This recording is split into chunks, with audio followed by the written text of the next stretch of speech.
I can imagine what can be and be unburdened by what has been. You know? What can be unburdened by what has been. What can be unburdened by what has been. What can be unburdened by what has been. What can be unburdened by what has been. What we can see, what we believe can be, unburdened by what has been. What can be unburdened by what has been. What can be unburdened by what has been. What can be unburdened by what has been. What can be. Going to my mind's going blank now. What's happening? What I can't remember. I'm gonna lose track. My mind's going blank now. What are you talking about? What the hell's going on here? Where the hell are we? My mind's going blank now. I can't remember. I don't know what the hell he's talking about. What am I doing here? My mind's going blank now. Where am I headed? I keep forgetting I'm president. Where am I? No idea. Last night on the television, I was on a telephone, rapidly rising, and with I don't know. COVID has taken more than 100 years. Look, here's lives reflected in the NHEI. America is a nation that can be defined in a single word. I was going to put him in the we're going to seize the ill-begotten gains of Putin's kleptocracy.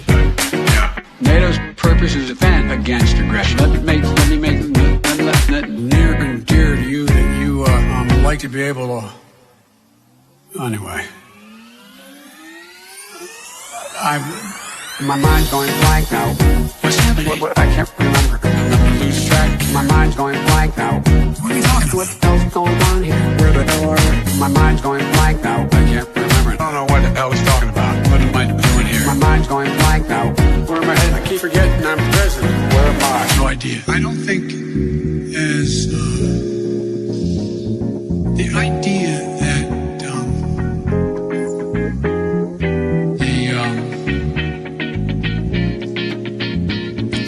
political coverage of I want to thank and recognize Dr. John Kingersong. Good song. I can't get this to function at all. My mind's going blank now. What's happening? What I can't remember. I'm gonna lose track. My mind's going blank now. What are you talking about? What the hell's going on here? Where the hell are we? My mind's going blank now. I can't remember. I don't know what the hell he's talking about. What am I doing here? My mind's going blank now. Where am I headed? I keep forgetting I'm president. Where am I? No idea. And if you want to really see something that's said, take a look at what happened.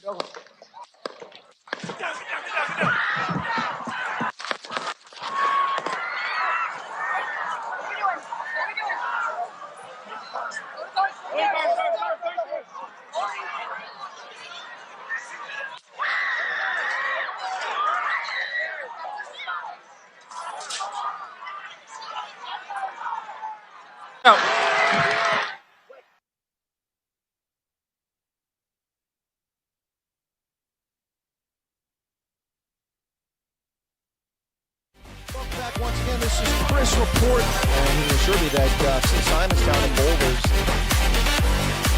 Folks, this is Chris Wyatt reporting from South Africa.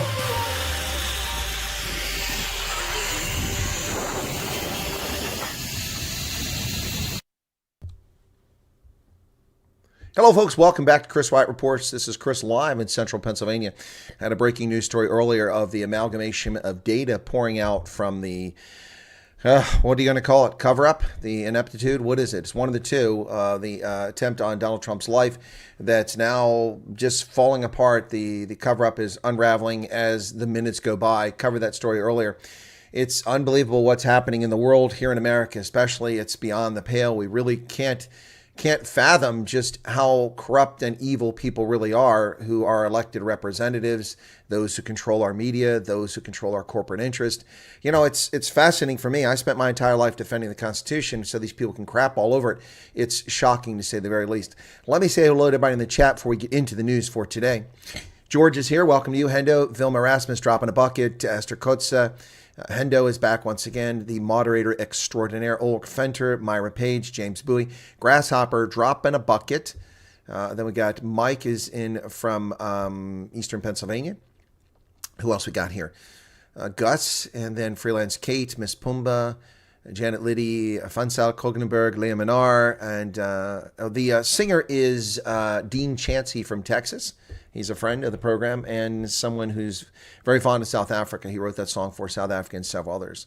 He also wrote the song which kind of got him to a little bit of fame, some minor notoriety in South Africa. It ain't easy to kill a boer, and that's where he got started. But he lives in Texas, down there in Houston. I've been down to see his place. Emerencia Diedrichs, welcome to you. Lynette Orr, what can be, should be. Sal, you're funny. Can't wait until me and Giselle do a collaboration and cover God Bless the RSA. Well, that would be great, Alter Bridge.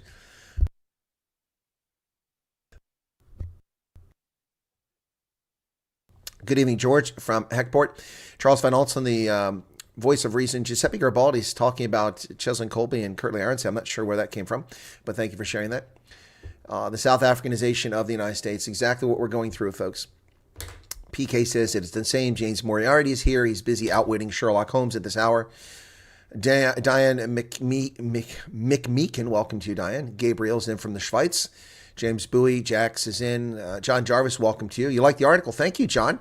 I appreciate that. There's a link, Susan Bissett, there is a link to an article that I had published yesterday. I didn't realize it was published. I wrote this article about the United States and why it might be of interest to South Africans and the world. It's my second article published by the Daily Friend. It's kind of them to do it. I wrote this. I thought it was important to put something out there to explain what's going on. I'll just read a couple sentences from it. The link is pinned at the top of this video. You can open it up on the Daily Friend and check it out. Please feel free to leave a comment if you agree or disagree with it. The more interaction, the better. Please let people know that. Most of the comments have been pretty complimentary. I have one wackadoodle who accused me of something bizarre, but these things happen. So autocrats, not Democrats, American crisis. On July 21st, 2024, shortly after 1 p.m. in Washington, D.C., a letter appeared posted on the personal X, formerly Twitter account of President Joe Biden, declaring that he would drop out of the presidential race. The letter, not a press conference nor an Oval Office broadcast, is how Americans learn that the party which has endlessly called its opponent Donald Trump a threat to democracy and breathlessly claimed that democracy is at stake proved their point. Only it's the Democrat Party, not Donald Trump, who has abrogated democracy. The connected, privileged elites have executed a palace coup after failing in their multi-year effort to gaslight Americans and the world regarding Joe Biden's health and mental acuity. The self-anointed guardians of democracy have stolen the nomination from Democratic Party voters. They have defrauded 14.5 million American voters who chose Biden in primary elections across the United States over the past 6 months. And you can read the rest for yourself. Thank you for all those who've read it. Appreciate it. Sorry, something stuck in my throat there again. Let's get on to the news. State of disaster declared in the Western Cape as a consequence of the poor weather. But funding relief is going to take a while because there's no money. They've been declared a state of disaster after recent storms have pummeled the Western Cape. The damage caused has already been estimated to be more than 1 billion rand. Authorities said it would take a while before funding is made available to repair the damages because South Africa's government is inept and corrupt. This is money that should be available instantaneously. The Federal Emergency Management Agency, while it has its shortcomings and problems, as we saw in Katrina, often having to do with who the leadership is of the organization, FEMA has money available instantaneously for people when a disaster is declared.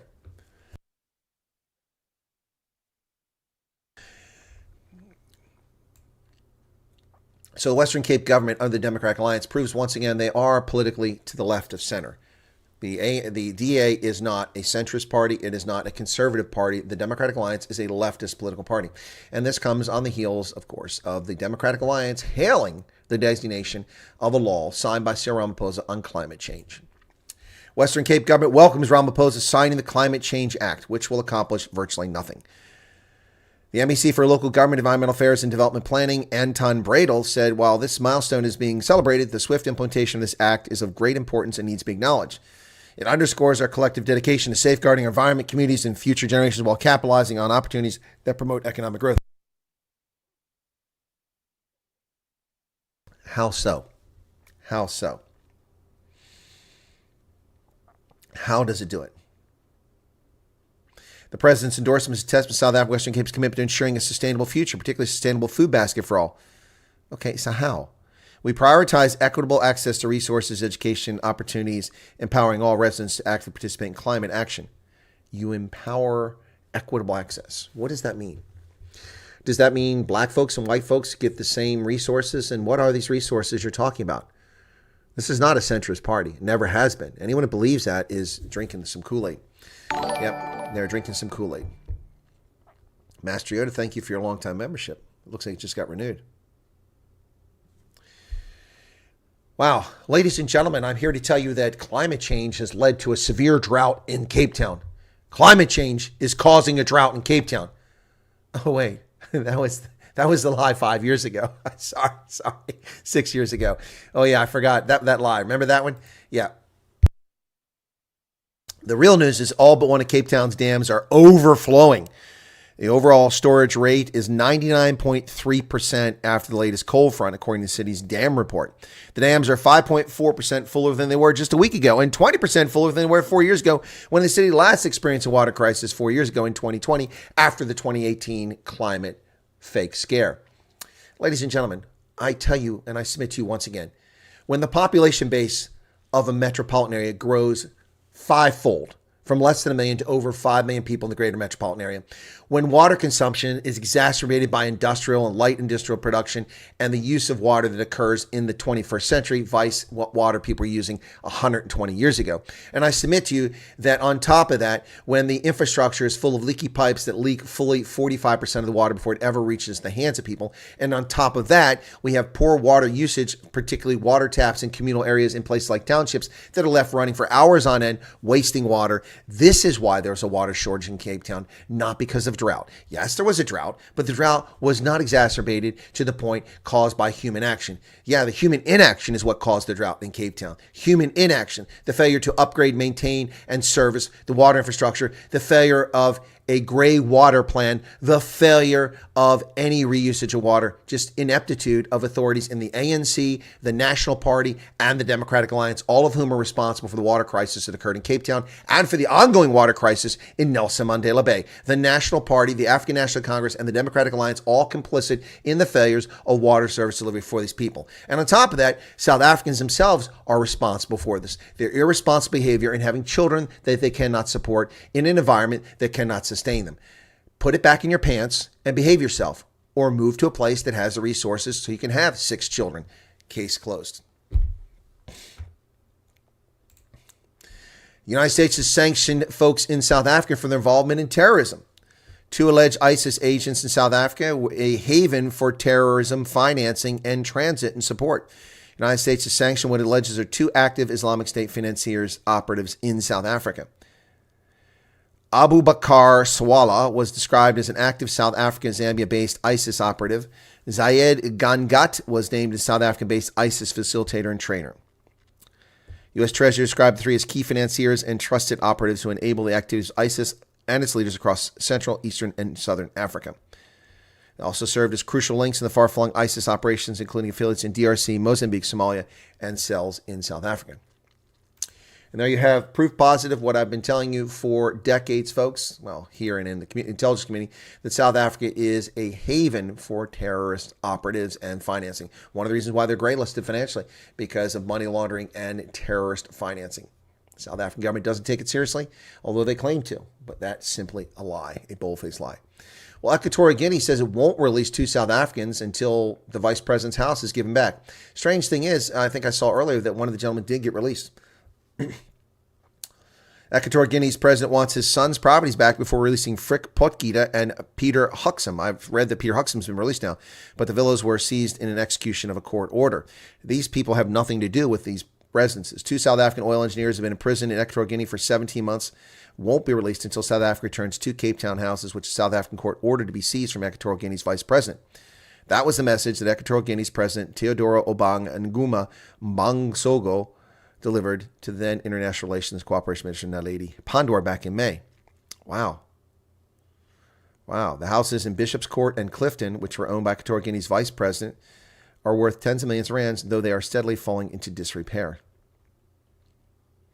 In June 2023, they were convicted and sentenced to 12 years in prison, as well as receiving large fines accused of drug trafficking, which the United Nations has said were trumped up. This is all because the houses were seized by the court in South Africa, so they arrested 2 South Africans. One is a British South African national. Yeah, this is horrible. Something needs to be done about this. Equatorial Guinea should be sanctioned by countries around the world. 12 schoolgirls are suspended from Pretoria High School amidst racial discrimination probe. So they're discriminating a racial probe. Now, the interesting part here is that they suspended the girls who were involved in a WhatsApp group The People's claim that there was a WhatsApp group created by and consisting only of white peoples where alleged racist racial microaggressions were channeled about black peoples, which prompted them to protest on Thursday.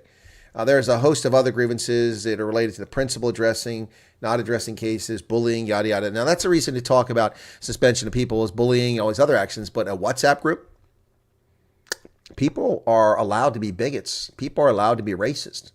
You just can't act on it. You can't act on those things. It's not a crime to be a racist. It's a sad moral statement for somebody to be a racist. It's not a crime to be a bigot. It's a sad moral statement for somebody to be a bigot, but it's not illegal, even though they try to make it illegal. And when you try to legislate behavior, it doesn't work, folks, this kind of behavior. This WhatsApp group, the government has no responsibility, authority over the WhatsApp group, unless, of course, the people are typing the K word in there. Then I suppose they can use their law to go after them. But this is just a sad attempt. Now, isn't it ironic, ladies and gentlemen, we constantly hear about land theft, which happened. We constantly hear about white monopoly capital. It's not real. We constantly hear about how farmers are evil and they're taking land from black people and yada, yada, yada. But isn't it ironic that Patrice Motsepe is the person usurping land from people? Now, we've been told whenever I compare Orania to the Inganyoma Trust in KZN, it's not the same thing. It's not the same thing. No. Those people can live there. The king lets them live there. They can use that land. Yes, the king can take that privilege away. It's traditional way land was done with black African tribes that are Nguni based for centuries. The leaders held the land and they allowed you to use it. When you fell out of favor, they took the land away from you. You had to leave the tribe or you'd starve to death. You'd be isolated. Nothing happening different today. No land tenure means that black farmers are having their land taken from them. Yeah, by Patrice Motsepe's company. Limpopo farmers fear loss of land to the Motsepe Foundation's citrus project. There's David Mulondolbozi, who is one of dozens of small farmers in Palabora who lost land or grazing rights to a huge citrus farming project sponsored by the Motsepe Foundation. The billionaire Patrice Motsepe is defrauding black South Africans of their land. Wow. Mondolobozi farms butternuts, tomatoes, green peppers, and chilies on land allocated to him in 2004 by Chief Mlunguzi Nsamwizi. He had also earmarked some of his land for children, but now the land has been fenced off for the Majeje citrus farming project. He fears the tribal authority will evict him and the rest from his land too. Wow. With the support of agri enterprises and the Motsepe Foundation, the community will now be able to develop this land and participate in the cultivation of South Africa's most thriving agricultural commodity. Really? Well, what about this poor gentleman who had land and was farming it, a subsistence farmer who was surviving? And his land has been taken. Do you know why? Because he doesn't have tenure. Because he doesn't own the land. It was never his land. So they just take it. But this is somehow a more superior system to having legal tenure and property rights. No, it's not. No, it's not. Listen, folks, if Mangosuthu Buthelezi can be forgiven, so can Jacob Zuma. First off, there's nothing for Mangosuthu Buthelezi to be forgiven for. He's not the one that started the war and the necklacing. That was the ANC. He's not the one. Nothing for him to be forgiven for. This is nonsense. Jacob Zuma is a known criminal, and he should not be forgiven. The ANC should kick him out. The MK party in Gauteng is advocating for Zuma to be forgiven. He's facing disciplinary action for his actions, bringing the party into disrepute. Zuma's MK party is singularly responsible for the ANC's 17-point decline in support in May elections after he founded and campaigned for the party. Now, this story written by Siyamandana Kappa is completely horse manure. The MK party is not responsible for the ANC's 17-point loss. Simply not true. Simply not true. MK did not get 4 million votes. They did not get 4 million votes. The ANC lost 4 million votes. MK got 2.3 million. Even if every one of those votes was stolen from the ANC, which they weren't, many of them people that just quit voting, they weren't responsible. That still leaves 1.7 million, best case, that they lost. They didn't lose 17 points because of MK. They lost 17 points because people lost hope in the ANC, and they're corrupt. Yes. Golden Arrow Bus Service is buying electric buses. Yay! Who cares? Golden Arrow Bus Services has announced a historic purchase agreement with a bus manufacturer of 120 electric buses. How soon before those are broken down on the roads of the Western Cape? The deliveries will start later this year, with all buses expected to be operational before December of next year. Golden Arrow Bus Services and Frontier Transport Holdings Chief Executive Officer Francois Meyer said the order marks a turning point in the bus company's future trajectory. The bulk order confirms our commitment to renewable energy and provides us with the larger scale operational data to pave the way forward for full electrification, at which time don't expect your housekeepers, your gardeners, your till operators, your restaurant employees, your bankers to show up on time because they won't be able to get from the Cape Flats to wherever they work anymore because the buses won't work. Be sitting on the side of the road. Well, unfortunately, Andre Esterhuizen has been given a 4-game suspension for what arguably should not have been a red card. But World Rugby, corrupt as usual, hurting a South African. While an a New Zealand player intentionally hit a Fijian player and nearly caused a serious injury in their game Thursday night and was not even awarded a penalty. It was called a rugby action. A headfirst dive right into the player. Andre Esterhuizen has been banned for 4 matches, but that could be reduced if he undergoes the bogus World Rugby, I'm so sorry, I'll never do it again course. Shameful, shameful. Well, this is what happens when people propagandize. Namibia is surging in tourism industry with new visa travel policy for 53 countries, including Brazil, UK, and the Schengen nations. Now, that's misleading. That's not true. Now, they're saying that tourism arrivals were up sharply in 2023. 863,872 international tourist arrivals occurred, vice 461,000 in 2022. That's true. That's nearly a 200% increase. However, the numbers are still below pre-pandemic levels in 2019. Put that in your pipe. See, that's real news reporting, not what these people did. Botswana pushes a racist law of indigenization. The corrupt government of Eric Masisi is now trying to force people to sell their stakes to people in Botswana. Yep. Botswana is proposing a new law requiring mining companies to sell a 24% stake in their operations to locals once a license is granted. Well, that's not a good idea. Right now, they're forced to sell 15% to the corrupt government of Eric Masisi. And if they refuse, then they're required to disperse 24% of their equity. Why would anybody do business in Botswana? We already saw what happened in Zimbabwe. Only corrupt Chinese companies bother to go there anymore because of the indigenization racist law. Unbelievable. Now, I say racist because most of Botswana are black. About 90% plus of them are black. Only about 8% of the population, 9% are white. So it's a racist law intended to benefit people based on skin color. Although they'll propose it as it's intended to benefit Botswana, but that's not what will happen. It'll benefit the elites and connected, and we know who they are. Well, Air Zimbabwe says it's going to renew flights to London. Yeah, sure. Plans are underway to resume direct flights from Zimbabwe to the United Kingdom. I bet you won't find me flying on that plane. Wow. Oh, man. That's crazy. That is crazy. That's not the only thing. Air Zimbabwe is also set to resume flights from Harare to Joburg on July 29th, just 5 days from now, while Uganda Airlines announced last Wednesday new services to Harare as Zimbabwe's open skies policy, which enhanced the country's attractiveness to provincial investment, tourism, and gains momentum. It doesn't enhance anything. I'm sorry. I'm not interested. You can keep your Air Zimbabwe and your Uganda Air to yourself. Not doing it. Sudan's paramilitary leader is going to Switzerland for ceasefire talks hosted by the United States and Saudi Arabia. Wow. General Mohammed Hamdan Dagalo, head of the Rapid Support Forces, is going to meet with folks to try to end this impasse. Talks are expected to begin on August 14th, 3 weeks from now. So for 3 more weeks, people between the RSF and al-Burhan's government force will continue to murder each other until they have this conference. Russia and Tanzania make moves to stop using the dollar for their transactions. Well, they should have stopped using it. Why are you using the dollar? Well, because nobody wants the Russian ruble. And they certainly don't want the currency, the shilling, coming from Tanzania. Recent revelations from Tanzania's ambassador to Russia, Andre Atsevan, indicate the two countries are actively working to increase bilateral trade by using their national currencies for transactions. Banks from both nations have already begun working out the kinks. Russia has been on a mission to ensure it can trade in Africa without depending on the dollar. Yeah, because you've been sanctioned. Good luck with that. I'm not taking your rubles. Well, ladies and gentlemen, news on the Chibok girls. One of them has been rescued. One of them, 10 years after Michelle, my belle Obama, said, release our girls, rescue our girls. Remember that Chibok girls? She went on this viral media campaign. She was hailed as a great humanitarian, but she hasn't done jack squat about the Chibok girls in 10 years. It's all just typical leftist garbage. Oh, we care. And then they don't care. They don't care. That's what happens. Nigerian military rescued Ahi Abdul, one of the Chibok girls whose kidnapping by Boko Haram in 2014 generated worldwide attention thanks to Michelle Mybelle Obama. Authorities say the rescue operation late last month rescued 330 other captives and highlights the ongoing efforts to combat insurgents and rehabilitate victims. Ahi Abdul, a Chibok schoolgirl kidnapped along with 275 others nearly a decade ago, is finally free.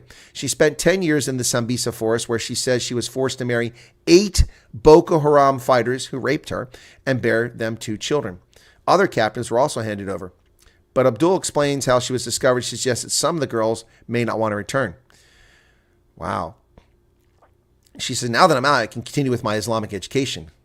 Excuse me? She says, I've met some of my Chibok colleagues. Others don't want to leave. So now you can continue your Islamic education. I thought the whole thing about Boko Haram was no Western education. So they put you in the Sambisa force and didn't continue Western education and raped you, 8 different men, and knocked you up twice. The other one has kids. Another one here has more kids by these scumbags. Another woman, Fatima Abdul, recounted her harrowing experience living in the Sambisa forest. She said, life is there suffocating. There's no food, no water. Even Boko Haram fighters are suffering. And they beat us for no reason. She has 4 children by different men who raped her. Well, the top 10 African diamond producers, who do you think they are? Who do you think the number 1 diamond producers in Africa? I think we all know who it is. It's Botswana. Yep. 22 countries commercially produce diamonds, and 8 of the top 10 are African countries. And here are the top 10 African countries. The last 2 don't make it in the top 10 internationally. Botswana, with 25,094,818 carats in 2023 by volume, was the largest, with over 3.2 billion in value. Angola comes next. Namibia, South Africa, Zimbabwe, Lesotho, Sierra Leone, and then the DRC, Tanzania, and Liberia. Interesting to note, the DRC has one of the highest numbers. In fact, it's the 4th highest amount of diamonds by carat mined in Africa. However, its quality is very poor, and so it falls down to 8th in value. Here's your largest ones.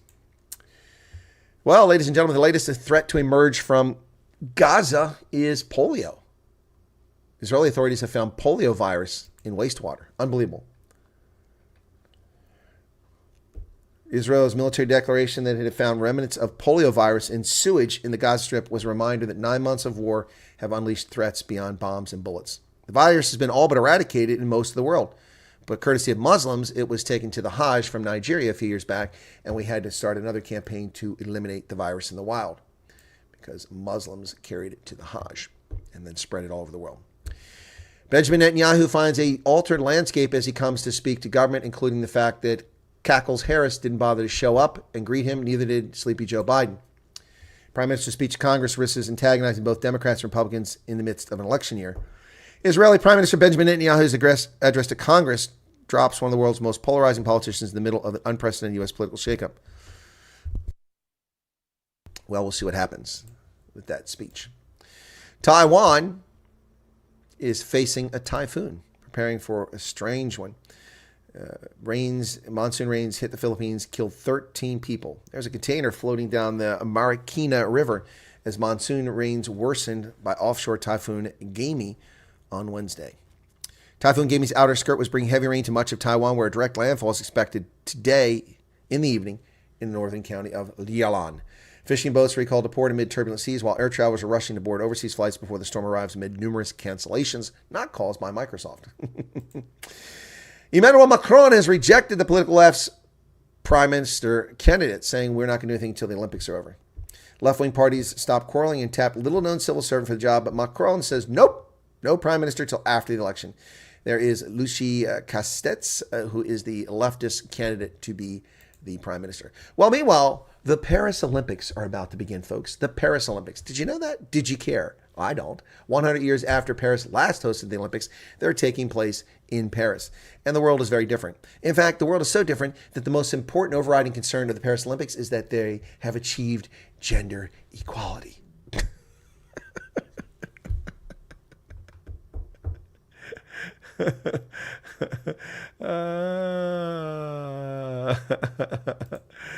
Oh my goodness. Paris, 100% gender equal games. Who cares? Paris 2024 is delighted with the International Olympic Committee Executive Board's decisions from December 2020. In addition, the historic announcement of a perfect parity between female and male athletes for the first time in the history of the Games. Well, thank God we've got just as many women as just as many men. How do we achieve that? Well, the Germans have finally got off their ass and done something about terrorists in their midst. After they let millions of illegitimate immigrants come into Germany, they finally take action, going after one of the centers of jihadist recruiting. Authorities have searched dozens of properties linked to the Islamic Center in Hamburg, which has long faced accusations being a front for the Iranian front. I'm sorry, New York Times. They're not accusations. They're facts. We know that of the September 11th bombers, that several were there.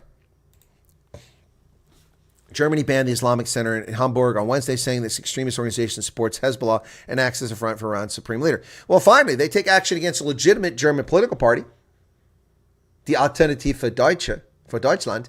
Yes, the AfD. They go after them, calling them a terrorist organization. They're a legitimate political party with members in parliament and in the Länder legislatures, and they have mayors.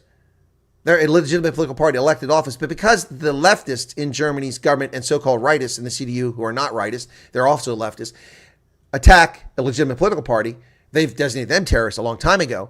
They've finally gone after actual terrorists. It's about damn time. Well, the Secret Service now joins the effort to undermine the re-election campaign of Donald Trump. Could this be orchestrated or staged any clearer what's going on here, folks? Now the Secret Service says that Donald Trump shouldn't have outdoor rallies because they're incompetent and incapable of covering him, in the latest effort to shut up, silence, and end Donald Trump's campaign. Wow. The Trump campaign is scouting indoor venues such as basketball arenas and other large spaces where thousands of people can fit, people familiar with the request said. Secret Service clowns encouraged Donald Trump's campaign to stop scheduling large outdoor rallies and other outdoor events with big crowds after the assassination attempt. In the aftermath of the shooting, agents of the Secret Service communicated their concerns about large outdoor rallies going forward. I'm sorry, where were your concerns about large outdoor rallies for the past 8 years? They seem to be non-present. Well, sleepy Joe Biden, crooked Joe Biden, cowardly Joe Biden is going to crawl out of his groundhog hole tonight and deliver an Oval Office address on his reason for being a wuss and backing out of the election, that he was going to get stomped in. He'll, of course, say that the reason I backed out is because it's time for Kamala, it's time for a black woman, vagina. That's what he'll say. Of course, we know the reason he backed out is because the man's popularity was about as valuable as syphilis. We know that. So, Cackles Harris has kicked off her campaign, ladies and gentlemen. The vice president noted her experience as a prosecutor and her support for building up the middle class, gun control, and securing abortion access. Securing abortion access. She can't do that. It's illegal. And she's not going to do that. So I have for you, ladies and gentlemen, a video of her rally. Now, check out the rally. What you're going to see is a bunch of white people, and a whole 3,000 people showed up. There are more Trump haters show up at a Trump rally than people showing up to support Kamala Harris. They are already on full propaganda blitz trying to pimp up her campaign and make it look like she's popular with fake polls coming out claiming she's ahead. Utter nonsense. Of course, the polls were conducted before she even became a candidate. Utter nonsense. But check this out, ladies and gentlemen. Look at these 3,000 people. That's what they claim it was, 3,000 people. Notice how they're all whiteys. Do you see any black faces in this crowd at all? Any black faces in this crowd at all? And they're all going, lock him up. Of course, they're talking about Donald Trump now.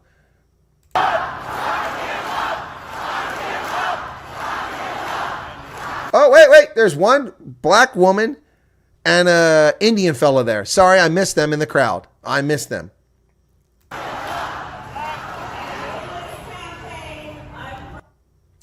There are more black people at a Trump rally than this cooked up rally to make her look like she's popular, which she's not. House Republicans have now moved. They have now moved to impeach Kamala Harris for her handling of the border. I've been arguing this for a couple years, and these idiots waited too long. This impeachment should have taken place a long time ago. They've held on to this. Nothing's going to come of it, but they're moving to impeach her. Representative Andy Ogles began effort yesterday to impeach Vice President Harris, initiating the move shortly after she became a presumptive nominee. Mr. Ogles, Tennessee Republican, accused Harris of high crimes and misdemeanors for her role in the border czar, and arguing in his impeachment resolution that she had shown extraordinary incompetence in enforcing immigration laws. Regardless of where you're at on the issue of immigration, we have a system that's broken, and as border czar, she was charged with fixing it. No, she's charged with enforcing it, you dingbat. There is a system. It's not broken. It's simply not enforced. That's what's broken about it. Democratic Senator Bob Menendez, convicted federal felon, refuses to resign, and no Democrats are calling for his resignation. Contrast that with the clown from New York who was never charged with a crime, never convicted of a crime, yet the Republicans hounded him out of office. I'm not arguing he should have been chased out of office, but the Democrats keep a convicted treasonous bastard in office, and they have nothing to say. New Jersey governor allows him to resign when he wants. Democratic Senator Bob Menendez will resign next month. Wow. And he was on the Foreign Relations Committee before selling us down the river to the Egyptians and the Qataris. He ought to be charged with treason. We have witnesses to it. Now, proving once again that identity is just strong enough to trump everything, this is ridiculous. So the New York Times tries to convince us that black voters are very excited about a Kamala Harris campaign. Yep. Michael Kearney, a community organizer, community organizer. It's not a job. That's called radical rebel rouser. That's what that is, the community organizer. Says that he isn't crazy about her background, but since Biden dropped out, he's opened his wallet. I'm all the way in. He gave her $20. Nathaniel Gaines, a 43-year-old barber and Army veteran from Milwaukee, said he's leaning towards voting for Trump, despite having supported Democrats in every election. But the prospect Harris at the top is making him rethink that switch. He says he's now open to at least considering her. If Kamala steps up, that would change history. I'd give her a shot. How would it change history? How would it change history? Because a fake black woman is president? It doesn't change any history. Many black voters voiced concerns about what sorts of voters Ms. Harris might drive away in a political climate that feels more polarized than ever. Others stressed their support for Ms. Harris was not a given. Support for Democrats by black voters has been essentially consistent through the Civil Rights era, even though they aren't the ones responsible for civil rights. It's Republicans who overwhelmingly voted for the Civil Rights Act, not Democrats. They opposed it. Yep. Wow. They also lie here. They say the 2020 census has black Americans 14.2%. That's not true. It's 12%. It went down from 13.5% because of the mass immigration of Latinos. Wow, this is the New York Times. They can't even get the facts right. Wow. So Mr. Kearney, a Charleston resident, said his biggest worry was not really about Ms. Harris. He said, my fears or concerns I have are not about her ability to campaign, not about her ability to raise money, not about her ability to handle Donald Trump in debate. Well, then you're pretty delusional if you can't believe that. My concerns, he said, are with white people. Will enough of them, he wondered, get behind a black woman whom he views as qualified and competent? Well, this racist, Mr. Kearney, you're worried about white people? I'm sorry. Let me show that video again, folks. You're worried about whether white people support Kamala Harris? Really? What the hell are all these people? Blue? Are those blue people? What a racist moron. What an absolute racist moron. What a piece of shit human feces. It was white people that got Barack Obama elected in 2008. Overwhelmingly won the vote from white voters. He got elected. And because 5 million people saw reason and that he was a communist and a destroyer and a divider and a race hustler, in 2012, 5 million of those people abandoned his campaign. Only 62 million people voted for Barack Obama in his re-election campaign. 63 million people. And they were called racist because of that. These race hustlers just need to shut up and go away. This is a stupid story. A stupid, stupid story. Wow. Well, the Trump campaign, I think this is a silly effort too. I don't think it's going to work. They've filed a complaint with the Federal Elections Commission regarding the money going to Kamala Harris. I think this just makes them look bad. I don't think they should have done this. They're not going to get the result they want. They're trying to block the funds. The Trump campaign filed a complaint with the Federal Election Commission arguing money raised for Joe Biden's re-election campaign cannot be transferred to Harris. The complaint was filed by the Trump campaign general counsel, David Warrington.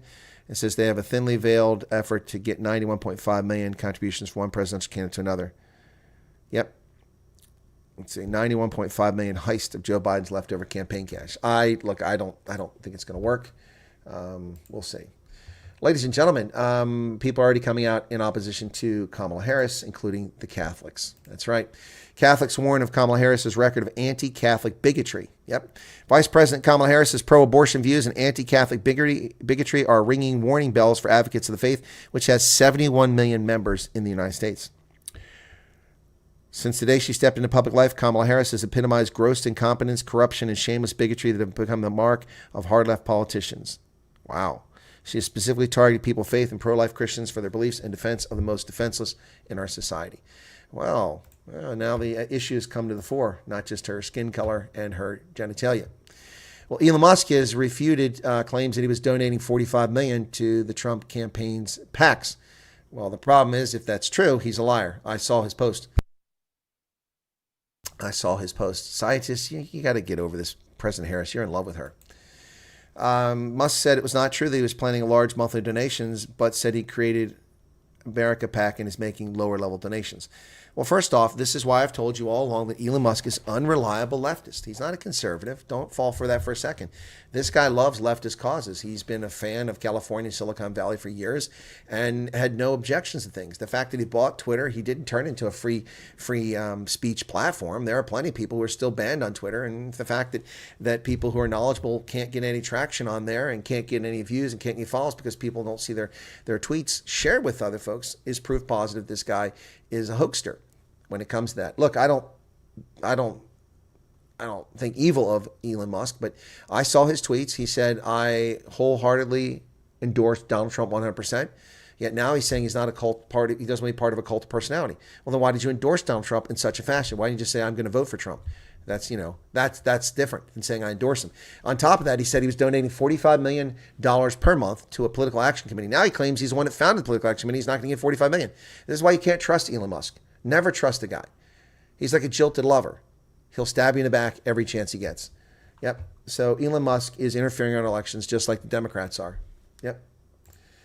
Well, it's open season on Trump supporters. This happened in 2016 and again in 2020 when Trump supporters were murdered by leftists all over the country. In Michigan, an assailant ran over an 80-year-old man with an all-terrain vehicle, leaving him in critical condition. The man is in the hospital on life support now. An act of political violence in a small Michigan town left an 80-year-old man in critical condition over the weekend. His assailant, who called the police to confess, later killed himself.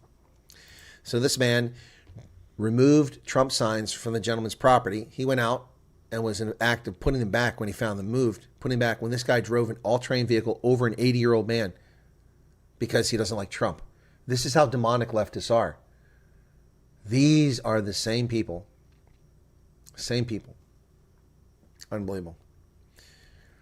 The attack unfolded Sunday in Hancock, a city in the Upper Peninsula of Michigan, when a man ripped out yard signs supporting former President Trump, and then used an all-terrain vehicle to run over the 80-year-old man who was trying to put the signs back up.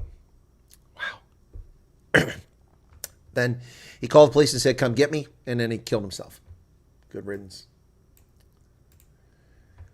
Well, it's not just South Africa that has water issues. I've been talking this for a long time. I've told you about the Ogallala aquifer in the Plain States. It's been being taken water from for over a century at a rate that's not replaceable. This is ice age water that in millions of years before that water, the water table is shrinking because of overuse for agriculture, among other things, and overpopulation. But this is happening with people living in places where there shouldn't be 5, 10, 15, 16 million people living, and poor water policies. Major American cities are now facing day zero crisis that Cape Town was known for just a short while ago. Yep. In a recent study published in Nature, researchers noted rapid groundwater level declines in the 21st century of more than half a meter per year across 170,000 monitored wells and 1,693 aquifers. That includes water resources in the United States. So many cities like Los Angeles, Las Vegas, and Miami face water stress due to the geographical location, reliance on local limited water resources, and the high water demand caused by urbanization. And there you see Lake Mead behind the Hoover Dam. You can see the water level, how low it's dropped because of water overuse, too many damn people, not just climate change. Well, a rabid crowd, as I just showed you, chants, lock him up at a Harris rally. An Army probe into the shooting last year by the psychotic individual who was sent to a mental institution by the Army makes Army personnel the fall guys for actions they had no control over. They have no authority, no control over this individual, yet people's careers have been ended because local civilian officials failed to do their job. So they make the military the scapegoats, as always happens. Investigation launched after this guy killed 18 people, aimed to determine the contributing factors and circumstances surrounding the events. The investigation initiated in the aftermath of the incident 2 days after the massive manhunt, he was found dead from a self-inflicted gunshot wound. At the time of the shooting, he was not on duty nor under the direct control of the U.S. Army, but was a reservist with the rank of Sergeant First Class. Lieutenant General Jody Daniels, Chief of the Army Reserve and Commanding General of the U.S. Army Reserve Command, said in a roundtable that the investigation uncovered several critical issues in the handling of his mental health. The team, consisting of a senior military intelligence officer, a judge advocate, a nurse, and a criminal investigation division agent, conducted interviews with 43 witnesses and gathered over 3,300 pages of exhibits, according to a summary released alongside the report. He was in the Army from 2002 when he enlisted as petroleum specialist. And, so he'd served as a combat weapons trainer at the military academy at West Point as a reservist. Despite a seemingly stable military career, the report found that he began to exhibit severe emotional and behavioral changes in the fall of 2022, including auditory hallucinations and interpersonal conflicts. He reportedly experienced a further decline in mental health starting in January 2023, around the time he received new hearing aids. He began hearing voices and believed people, including friends and coworkers, had ridiculed him. His family reported several alarming incidents to authorities, civilian authorities, and noting he had multiple firearms. Mr. Card attended mandatory military training in June of 2023. He appeared normal, but his condition worsened when he came back for his July training. Within 24 hours of reporting for duty, he was demonstrating signs of severe mental instability and was subsequently ordered to undergo behavioral health evaluation. So the Army authorities in the reserve took action within 24 hours of identifying this person and putting him in mental health. Yep. When interviewed by the New York State Police, Mr. Card expressed frustration about others talking behind his back, indicated he was capable of acting on threats, though he denied any intention to harm himself or others. He was ordered to undergo behavioral health evaluation, was transported to West Point before being transferred to higher level care at a New York civilian facility. There he was diagnosed with a brief psychotic disorder and prescribed psychiatric medication. He was sent for behavioral health evaluation, subsequently transferred to Four Winds Hospital, where he was again diagnosed with a brief psychiatric disorder and placed a 90-day behavioral health profile restricting his access to weapons. After his release on August 3rd, he expressed anger and made vague threats. Despite recommendations for follow-up treatment and the removal of his access to personal weapons, Mr. Card was released from the hospital under unclear circumstances, and the staff declined to speak with Army investigators. It's important to note that while the Army investigation was exhaustive and judicious, the investigating officer and his team were unable to interview several key witnesses from the Four Winds Hospital, his family, the state of Maine, law enforcement personnel. A summary of the report explained because these individuals were not in the Army, the investigating officer had no legal authority to compel them to provide testimony, which they chose not to provide. That's correct. We cannot compel civilians to testify. We can compel military, and they can take the fifth, but we can't compel civilians. Following his release, he ceased communication with medical personnel and withdrew from social interactions. So now they blame it on the military, who took action. They're the only ones who took action. Wow. Several issues were identified, including leadership failing in critical areas to address Mr. Card's mental health. Really? So because of those leadership failures, the Army said that administrative action was taken against 3 officers for dereliction of duty, which could further affect military advances for those. Their careers are over. They might even get charged with civil things now that there's a case against them by the military. Procedural breakdowns were identified in his care, including delayed inadequate communication between medical facilities and chain of command. Really? Within 24 hours, he was sent to psychiatric evaluation and kept in a hospital. 24 hours. He didn't kill anybody in those 24 hours. Recommendations were made to update the procedures for managing reserve officers' medical cases. And now the military wants to intrude in your life when you're not in uniform, when you're not at work as a military person. They have no purview for that, but they're trying to do that. Wow. Wow. The investigation highlighted the limited legal authority reserve commanders have over soldiers not in duty status, complicating the management of health and safety, which is what I just said. With the Army stating this limitation underscores the need for strong relationship with local law enforcement. Even though we're on a limited duty basis and that's 2 days a month, doesn't stop us from calling our soldiers and caring about them and checking in with them and seeing how they're doing and asking others to go and do well. Are you serious? Are you serious? So it's the responsibility of a reserve commander, a captain who's making $500 a month doing reserve duty for 2 days, who's already spending 8-10 days of their month doing free work for the military because they don't get paid for it, working outside that weekend. It's their responsibility to call all their services. Hello, Specialist Jones. This is Captain Wyatt. How you feeling today? What you up to? Did you go to the club tonight? Are you serious? In the military, we have control over troops. They're in barracks. We control where they live. We control where they work. We control where they travel. We control when they go on holiday, when they don't go on holiday. We can submit them for psychiatric evaluation at any time. We can submit them for drug testing at any time without probable cause. You can't do that to a reservist. Wow. You know, good leaders care about their soldiers. They make sure that their civilian life is proceeding as well as it can. So having those good contacts and knowing about your soldiers is what we can continue to emphasize and make sure that our leaders actually follow through and care for their soldiers. Lieutenant General Daniels, are you serious? Are you serious? You're blaming leadership who have no authority and no responsibility over people who are out of their control for 98% of the time. This is passing them. This Lieutenant General is just like Kimberly Cheadle, blaming someone else.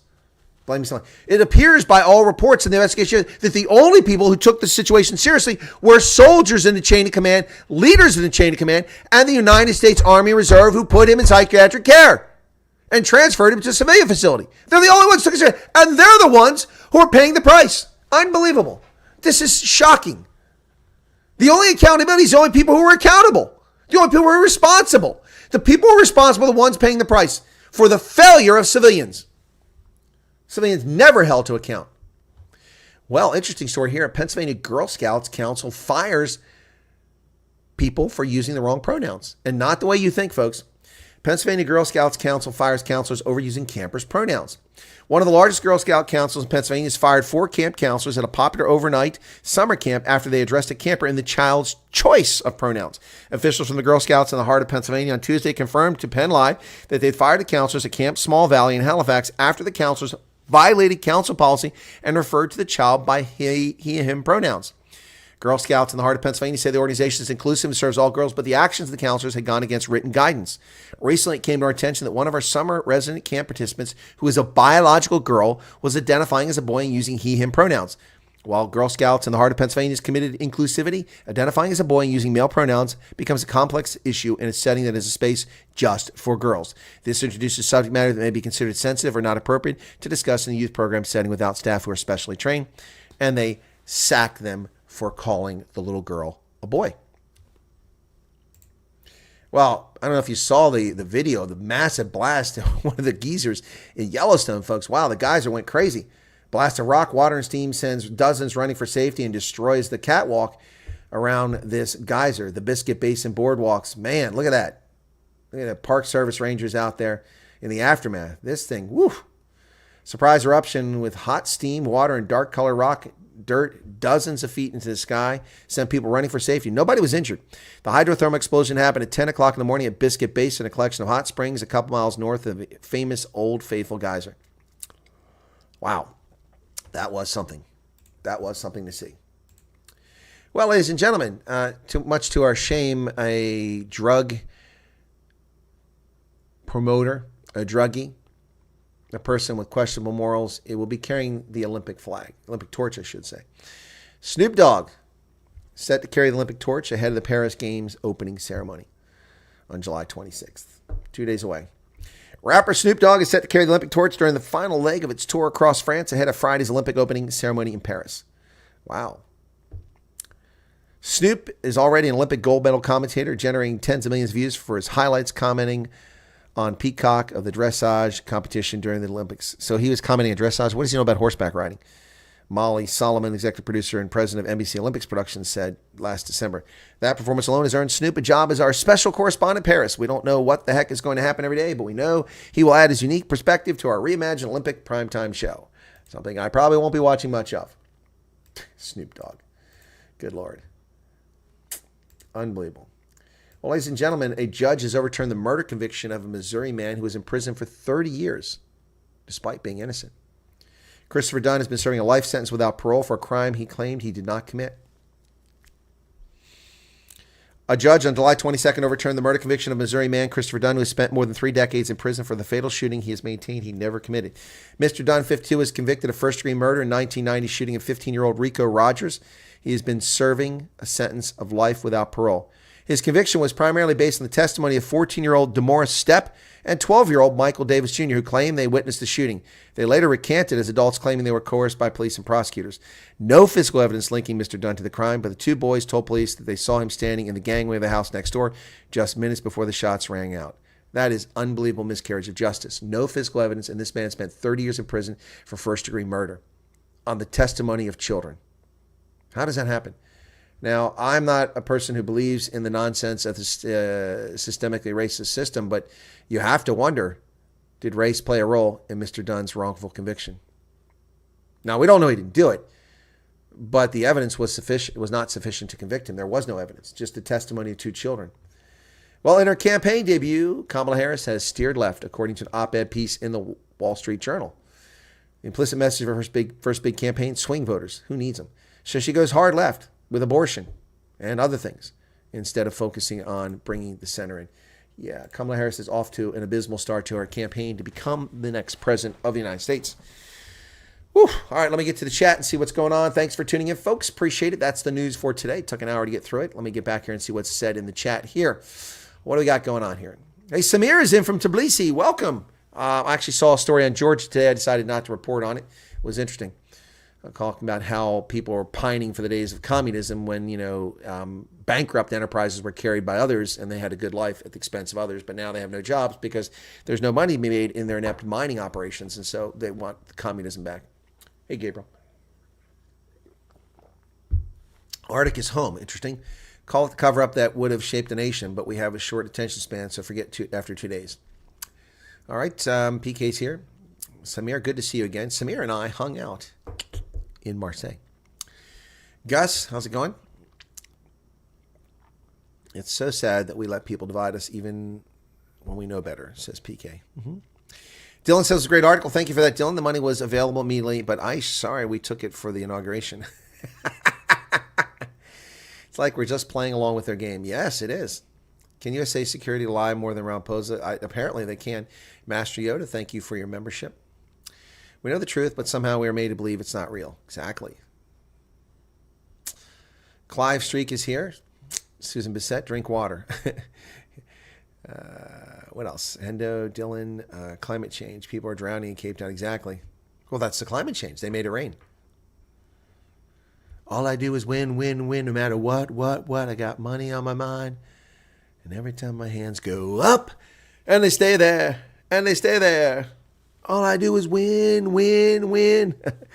Van Sal says the problem with the influx of zillion informal settlements, we don't know how many we are in this beloved country. Yep, exactly. They're not great on, what the heck is that? Maintenance. Oh, I think Joe's trying to say maintenance there. Yep. The township's water pipes burst and it's left because we're afraid to report it. They get victimized if they do. Yeah, we've seen people murdered for going and repairing public infrastructure in the Cape Flats. Sanction the ANC pants off them, okay? Pip Jacobs, welcome to you. Chantel Boyson, hello. Miss Pumba, but my bank suspends my bank account without warning until... Yep, exactly. Joe's still on the maintenance thing, but he's spelling it incorrectly. Giuseppe says, I was referring to South Africa getting well beaten by Ireland Sevens. Oh, okay. Yeah, Ireland Sevens team is nice. What else got here? But the real threat comes and goes as they please. Yep. Diane says, you've hurt her feelings. How did Diane's feelings get hurt? I think she's being facetious. Fleshin is in here. RJ says, if land has to be expropriated, it is retaliation for oppressing the black child. I have a suggestion where to serve justice first. Golden Arrow. Diane's laughing about Golden Arrow. Yep. Our bot's back. How you going? What if the buses really work really well? Just asking. Well, they won't, RJ. They don't work particularly well now. They work average at best. Well, we'll see. All right. So if the 125 electric buses that the Golden Arrow guys order are in service by December of next year as they promised, then we'll see how it goes for 90 days. And if they're all working, then I'll say they're working after 90 days. But after 6 months, don't hold your breath. Yeah, Botswana investment will not go in the country. I agreed. Our PK says families been there 4 generations, never owned any land. They bought a house, got taken out by inflation, fought and died for this country. Still middle class. Yep. Lynette says News 24 judge blocks government plan to tell private hospitals and doctors where they can work. Well, that's interesting news. Thank you for sharing that, Lynette. That wasn't in the news when I started.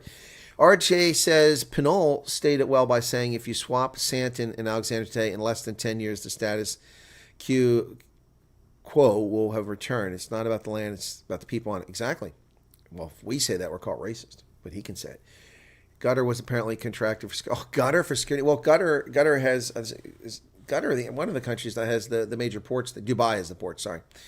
Secret Service is the last remaining government agency that had faith, trust, and confidence. No, people have faith, trust, and confidence in the U.S. military, although it's being eroded by the wokeness now.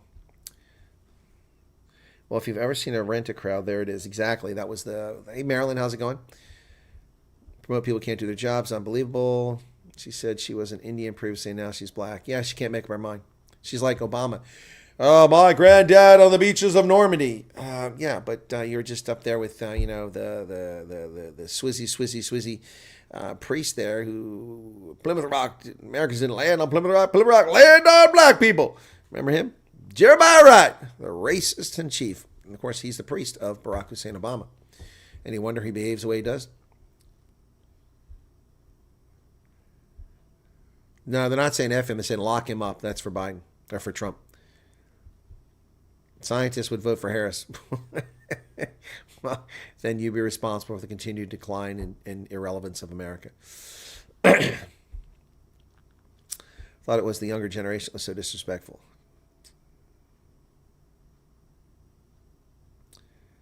Hey, Precision. How's it going? Arc Precision's here. Nick Grove, how's it going?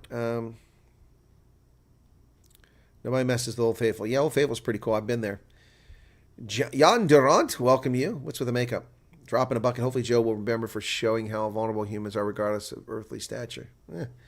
Snoop Dogg, there's an example of the youth being drug-free Olympics. Exactly. So the first time we have an athlete is accused of doping, if they have Snoop Dogg talk about the case, that's going to be comical. Yeah, unfortunately, some states have limitations on how much you can sue for, so I don't know how much money you can get.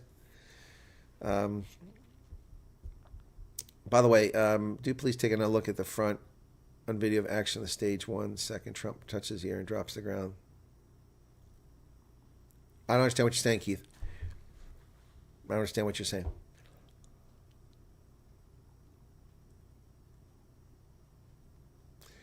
Day zero for Cape Town is now 86,000 days away, 87,000 days away. Possibly, folks.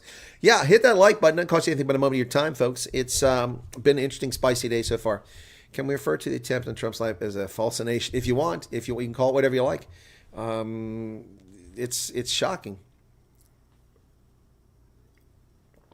Never seen a stoner win gold. Neither have I. But we might see a rapist win gold. A convicted rapist in the Netherlands is on the Dutch team. What the heck is this? This is probably some nonsense. Oh, okay. Oh, this is...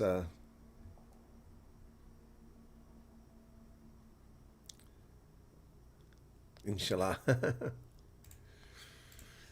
Okay.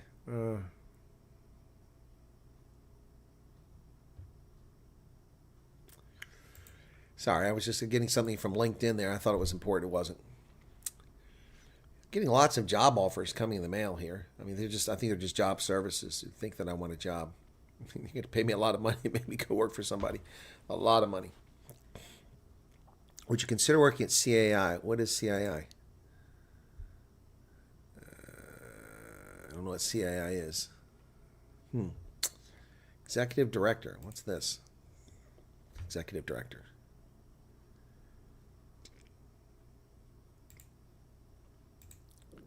Anyway, it's crazy stuff. So, yeah, sorry, folks. So just a couple things here.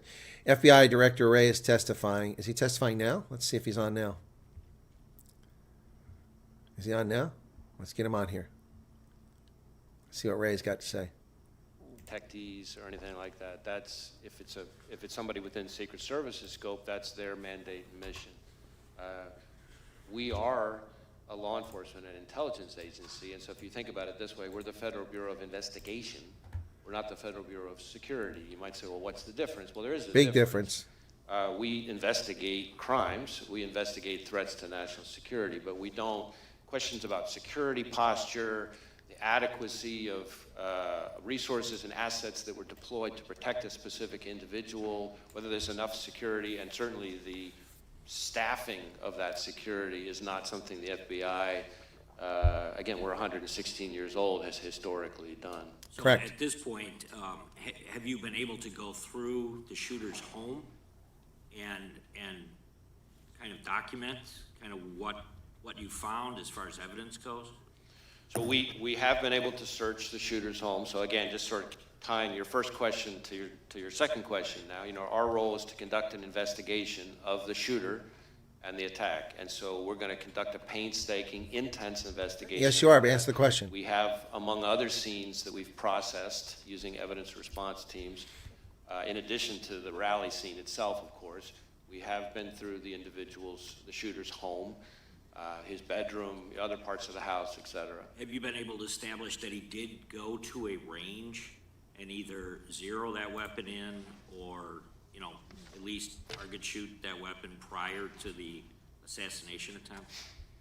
So we do assess that he went to a shooting range the day before, not the only time he went to a shooting range. He was a fairly, avid might be a little strong, but a fairly avid, shooting hobbyist.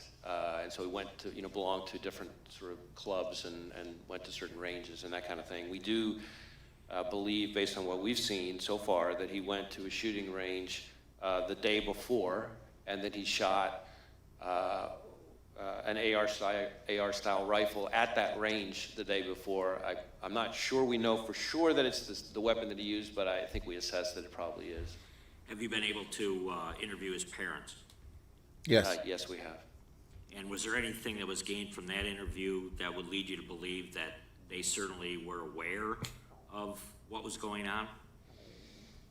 I guess I want to be careful about talking about specific people's interviews, but I would say that his parents were cooperative with us, and as I've said before, and hopefully this gets at your question, we have not identified any accomplices, co-conspirators, or anything along those lines.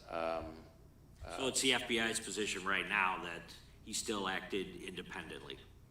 Again, we're still, I know it seems like a lifetime since July 13th, but we're still early stages, but we have not seen anything so far that would suggest to us that he acted with others. How does the FBI view not just a Trump rally, but political rallies versus other types of events,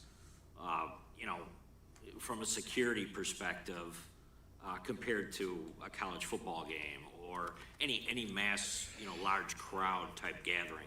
Because I think one of the things that's most difficult to really to swallow at this point is that the idea that these Trump rallies have been happening for years, and that there could be such a lax approach to the physical security of those fairgrounds that day. And I'm wondering, 100%. Where does this fall? And then on top of that there were other presidential candidates out there that didn't have full Secret Service protection. Yeah, like Jr. has been RFK. the most vocal about it. I was wondering if you could comment on the facilities as well as providing security for presidential candidates. Well, again, I want to be a little bit careful to stay in my lane because, again, security posture and the adequacy of the security posture is really the core expertise and responsibility of agencies like the Secret Service. But certainly it is, I think, fair to say that outdoor events, whether they're political rallies or, as you say, a college football game in an open stadium, a concert, these are places that are often, particularly challenging to secure adequately because the range of threats that can face them are higher. In addition to that, has been discussed a little bit here already in today's hearing, just threats to public officials, including politicians, is an increasingly pervasive part of today's landscape, and so that adds to the challenge. So you're talking about the combination of individuals who are increasingly targeted for violence, combined with venues that are softer and harder to secure targets, I guess is the way That wasn't the problem here. Those kinds of questions, the adequacy of the security posture, all the resources that were or were not devoted, all that stuff, is my understanding, would be very much in scope for the DHS Inspector General investigation and this outside independent panel that's been appointed. I yield back. Gentleman yields back. Director, I think we're going to be able to get two more members' times of question, then we have to get to the floor for the Prime Minister. Jim Jordan. Delay from George is recognized. Thank you, Chair Johnson, and thank you so much, Director Ray, for your transparency and your testimony today. First, I want to say my friend, my mentor, Congresswoman Sheila Jackson Lee, was known by many as the voice of reason here. No, she wasn't. She's known as the voice of racism. She was my friend before I even came to Congress. And in my freshman year, she kind of took me under her wing and to teach you to be a race hustler.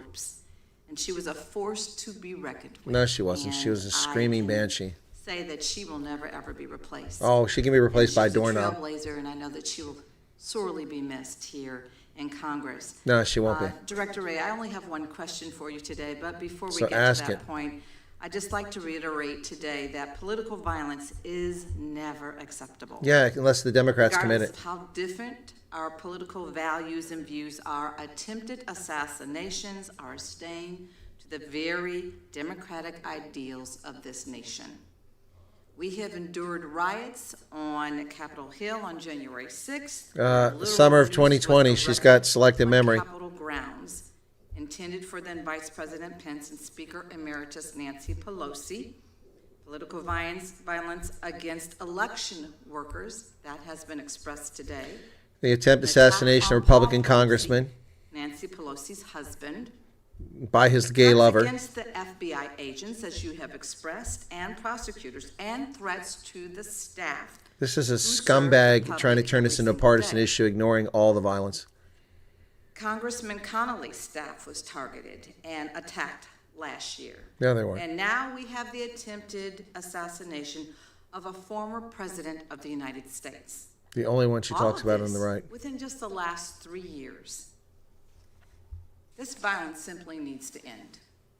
Well, get rid of people like you in Congress that are race hustling, and it will end. Was by the grace of God a failure. Yeah, I'm sure that's how you really feel. The man was able to obtain. Here we go. AR-15 generally has a shooting range up to 600 yards, and shot Mr. Trump from almost 150 yards away. This weapon has the ability to kill multiple people in seconds, and sadly, Corey Compouture lost his life because of this man and because of this gun. No, because of that idiot, because of the Secret Service. Family will never be the same. Courtesy of the Secret Service. Quit blaming the gun for the Secret Service failures. These leftists. Is the near loss of a former president enough for this Congress to finally take action? Because there are 200. It's not a question for Christopher Wray, the director of the FBI. In the wings, grandstanding ready to take leftist. Immediate action to ban assault weapons today. We need only 12 more of our colleagues to join us in courage and move the legislation to save lives of so many of the people that we are elected to serve by removing assault weapons from the hands There's of no such people thing who as an assault simply weapon, you should not slimy have them in their leftist. possession. We are crippling our democracy, and we are ripping apart our Nobody fellow gives a shit what you've got to say. Shut up. I ask today, because it is clearly it wasn't enough to take action when the lethality of assault weapons, we lost 26 and 7-year-olds and 6 teachers in 2012, when I also lost my son to gun violence. Or 14 Did he commit suicide? And 3 more teachers in 2018. Nor was it enough when we lost 19 more children and 2 more teachers in 2022. Well, is it enough? All right, I'm just going to shut this wench up. She's horrific. Leftist, so she's not asking a question. Director Wray is being very patient with her. Look, I don't like Christopher Wray. I don't trust him. He's slimy. He's dishonest. But his testimony we've seen so far has been forthright and objective. And he's behaving himself, listening to this lunatic go on and on and on. Yeah. Yeah, his mother probably talked him to death, Diana. Yeah, unbelievable. My mentor, Sheila Jackson Lee, she's one of the biggest race hustlers and racist in history of Congress. Unbelievable. Let's see if she's ever got a question here. Sale and transfer. This, again, is not the time. Nope, she's still droning on, wasting her time, arguing against a constitutionally guaranteed right. Constitutionally guaranteed right in the Second Amendment. What would be a legitimate excuse for a member of the public to own an AR-15 drop in a bucket? Well, I'll tell you a legitimate excuse. It's very simple. It's called the Constitution. buddy. It's called the Constitution. Make it very clear for you, dropping a bucket.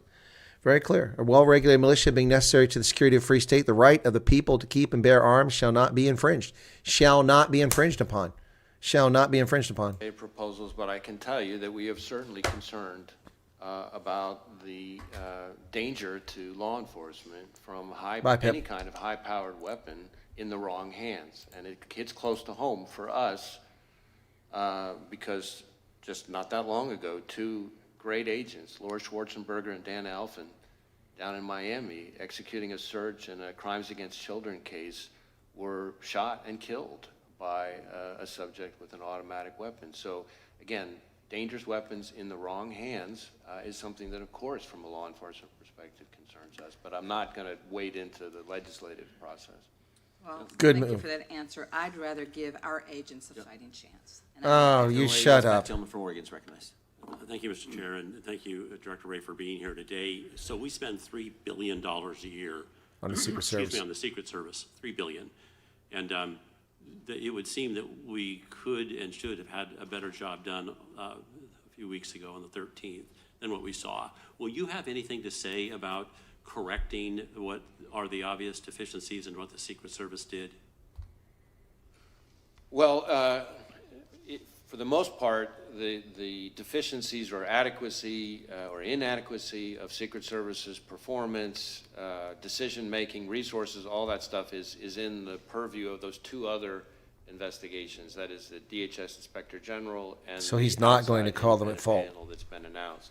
Having said that, our investigation, which, as I've testified now, involves several hundred FBI employees and every asset we can bring to bear of the shooter. Again, our investigations of the shooter and his attack, of course, involves interviewing law enforcement, including lots and lots and lots of Secret Service people. So we'll share all that with those reviews. But so they're that not they going can to find answer those The questions. reason I'm asking this is because this isn't the first time the Secret Service has been before Congress. Yep. There was a 435-page report issued in 2015 Yep. By Congress saying, fix yourself. They didn't. In fact, there was a follow-up in 2019 where they had only done a few of the, I think it was 18 or 19 different specific things they were supposed to do. They'd done some, but certainly not all. There was another follow-up in 2022. Yep. And again, the Secret Service had not done what Congress had asked. I guess my question to you, Mr. Director, is what should Congress do? A 435-page report 9 years ago, and still the Secret Service didn't do what it was told to do then.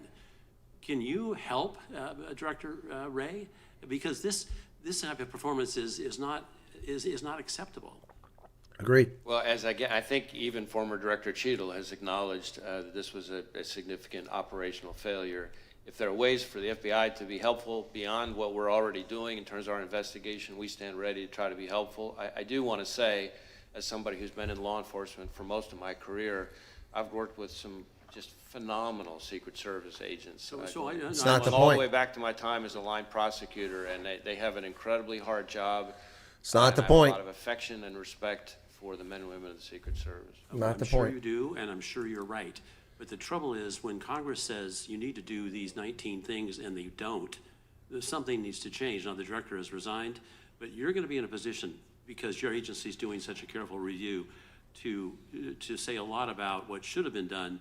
I guess the real issue is much more of what the higher-ups in that agency are or are not doing. Perhaps that's on us. And we will share with those reviews anything that we come across that could be helpful or relevant to them for those questions. Let me quickly go to some details on the actual events. It appeared to a lot of us, as the Secret Service was taking former President Trump from the stage, that he was clearly still in view of everybody. And had there been another shooter, I didn't see him being protected. Are you going to raise that issue? I think that's really more in scope of these two other reviews. Let me go both of them. Okay, that's fine. Let me go to the shooter as he was on top of the roof. Apparently another officer from another police division saw him and quickly ducked down because the shooter aimed a gun at him. And then the shooter, apparently, was he prone at the time he took the shot toward the president?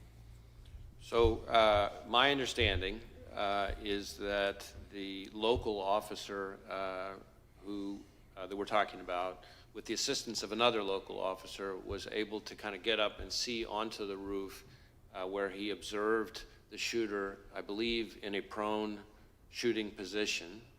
The shooter then turned and faced him, the local officer, with the weapon. From the prone position. That's my understanding. And then he went back to the prone position. And this is all seconds before the shooter took his. But at that entire time, the shooter was in the scope sight of the counter sniper, correct? That one I'd have to double check on. I know we've interviewed the counter sniper, but I'm not sure I know the answer. But the counter sniper didn't take a shot until after the assassin attempted to shoot the former president and others. He got off 8 shots before the counter sniper shot the shooter. What's with that protocol? Can you get that fixed? Well, I really want to be careful not to be, given the scope of our investigation, somehow second guessing the very difficult act and decision it takes for a counter sniper to kill another human being in that situation. It's all happening in seconds. So 8 shots. Yeah. And that was after he'd been seen for 20 minutes. I yield back. Thank you. Director, that's an important question though, because you've talked to the counter sniper, and that, I mentioned this in our opening statement, that critical 5 minutes from 6:09 to 6:14 and what takes place there is critical, and I think that's what the gentleman was getting at, and we were hopeful that you could tell us something about your interview with the counter sniper.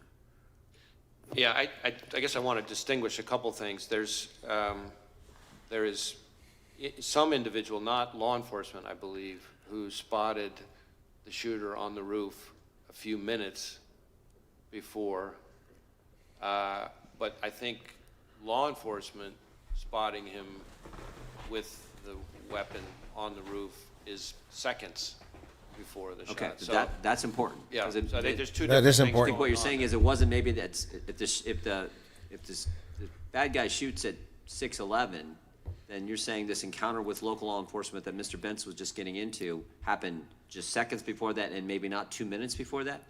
That's my understanding. That, in other words, that there's different things here. There's an individual, at least one individual I can think of, There's more not than law one. enforcement member of the public, who observed him on the roof. Not clear whether or not the individual saw a weapon or not, but saw him in a way that was concerning. That is some number of, not many, but like just a handful of minutes. Yeah, 2.5 minutes. Separate from that, as far as law enforcement goes, in terms of a weapon, this local officer that we just talked about observed the individual, again, literally just seconds before the shooter took his shots. Separate and apart from all of that, roughly, I think, maybe a little less than or around an hour before the shooting, there were local law enforcement officers who observed the shooter, not up on the roof, not with a weapon. Right, walk around with a rangefinder. I believe a rangefinder, kind of like you would use if you were playing golf or something, in a way that was odd and suspicious. So that started happening with local law enforcement beforehand. But in terms of shooter, meaning with the weapon, law enforcement, my understanding is that the first time that happened was this local officer climbing up on the roof seconds before. Again, we want that timeline. I think the committee wants that timeline and communications that were taking place in that short period of time. Again, as I've said with everything else, I really want to be careful. I'm leaning in, trying to share as much as I can here. Facts are evolving, things may change, but we are working on a timeline, among other things. That's fair. I'll give him We'll that. stand in recess until after the Prime Minister's remarks conclude. Okay, I'll give that to him. All right, so that's it. They're going to go in recess now. We caught the end of it. All right. So Christopher Wray, the director of the Federal Bureau of Investigation, a person I have very little respect or regard for, but I will say that his testimony was forthright there. Thank you for that, Director Christopher Wray. And he is taking the right approach. There's certain things you can say, certain things you can't say. So well stated on his part there. But at least we got some better answers from him than we got from Kimberly, the security officer for Cheetos. So look, Ray is not somebody I have gotten much thought for, but I will say that was fair and well stated and well done there. So we'll see what happens. The Prime Minister of Israel will be speaking to Congress, a joint session of Congress, and demonic leftists will be boycotting it. failing to do their job. Their job is to be present during the speech, but they've decided that it's more important for them to be political than be present. So leftists want to be political, not present, and they're not going to sit in Congress for this speech. But if you, God forbid, if you didn't go to Volodymyr Zelensky coming and grifting for more money, then you were an evil, evil person who only wanted Russia to succeed. But apparently, if you can skip Benjamin Netanyahu speaking to Congress, and then apparently you're not an evil, evil person that wants Jews slaughtered by terrorists. So anyway, Joe will be speaking at 8 o'clock tonight. I got to figure something out because I'm on the radio, so we'll see what happens there. Nick says, I'm into the beer. In South Africa, Wednesday is a little Friday. Thank you for the coverage. You're very welcome. Thank you for the 140 Rand Super Chat, Nick. That's very kind of you. Appreciate it. Joe will be on television tonight from the Oval Office. I'm sure that there's a shortage of amphetamines in the nation's capital tonight, as they've all been filtered over to the White House to get Joe juiced up for tonight. So yes, Tommy Sides, God bless Israel. He will protect the people of Israel for once, hopefully. But if you don't go, if you were to boycott the Zelensky show to grift money from the American taxpayer to fuel Joe Biden's proxy war to cover up his pay-for-play quid pro quo actions in Ukraine and China, and the cocaine in the White House, if you avoided going to that, you were an evil, evil person who wanted Vladimir Putin to succeed. But apparently you can be a leftist scumbag member of the Senate or House, and you will boycott America's closest ally in the Middle East, the only democratic state, the only representative republic in the Middle East, Israel. And apparently if you boycott that, you're not a anti-Semitic Jew hater who wants them to be killed by terrorists. So I don't know if they've told Joe he's speaking tonight yet. So hopefully they will. Hopefully they will.